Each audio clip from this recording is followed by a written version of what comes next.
Hello everyone and welcome to the first episode for Yellow Jacket Production for Football Weekly. I'm Joseph Sims. And I'm Isaiah Wilson.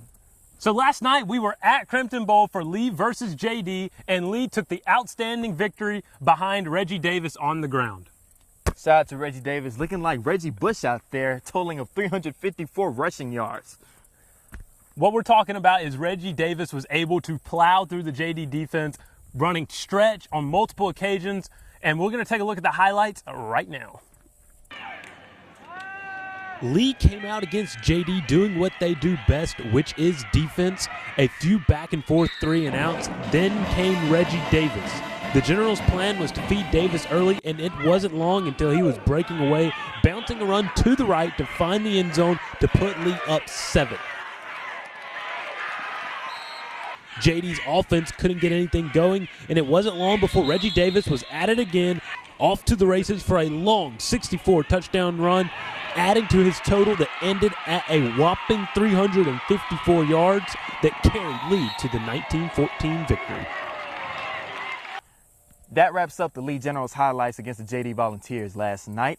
Shout out to Reggie Davis in his year 2 breakout game, one of his many breakout games to come. Speaking of which, who's also in year 2, Coach Eric Hudson. Yeah, that's right. Coach Eric Hudson is in year 2 of taking over the full-time job. And when we look at last year, he started off 8-0, and then just kind of at the end of the season, I guess the turmoil, the adversity throughout the season kind of got to the team, and they did fall out and did not make the playoffs. We expect them to make the playoffs this year. They did drop from 7A down to 6A this year in a different region. Everyone's going to be looking at the Opelika game instead of the Auburn game this year, and we'll be excited to cover that for you in week 6 of the season. However, getting back to last night, you saw a different coach out of Coach Hudson. It was more ground and pound on the offense, and let's take it slow, and then let's play defense. And that is his forte, as you could say. I mean, he is a defensive coach. I'm super excited to see what he can do in year 2.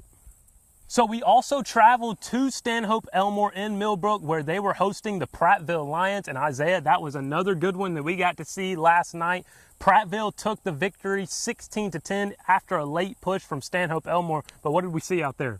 We saw a very competitive match, very heated rivalry game, packed stands, no social distancing. That's true. But packed stands. It was a very intense game.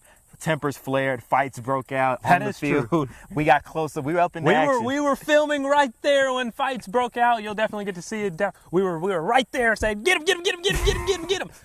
Nah, but we'll take a look at those highlights right now. Pratville went on the road to Stanhope Elmore and took a 16-0 lead into halftime, but had to stop a physical Stanhope Elmore team from a comeback after they connected on an early field goal in the 3rd quarter, and then late in the 4th quarter, they finally found the end zone to make it a 1-possession game with a little under 3 minutes to play and 3 timeouts. Stanhope needed 1 3-and-out to have a shot at the victory, but Pratville was able to gain a first down and ice the clock for the 16-10 win.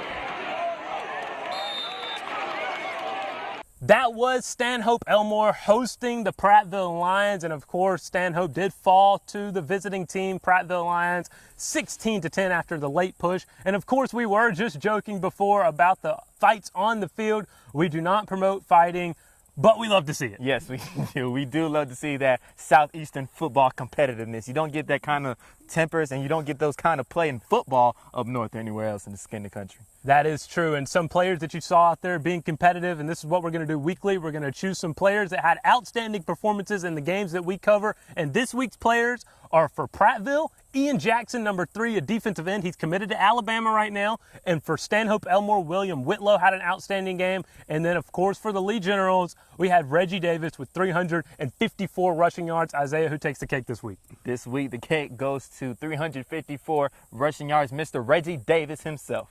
Ran through that volunteer defense. We'll be expecting more big things from him. And, of course, we'll keep up with Ian Jackson and William Whitlow and all these players that are looking to get recruited. And that's one big thing about this high school football season that we're so excited for. These seniors that are out there, you know, COVID.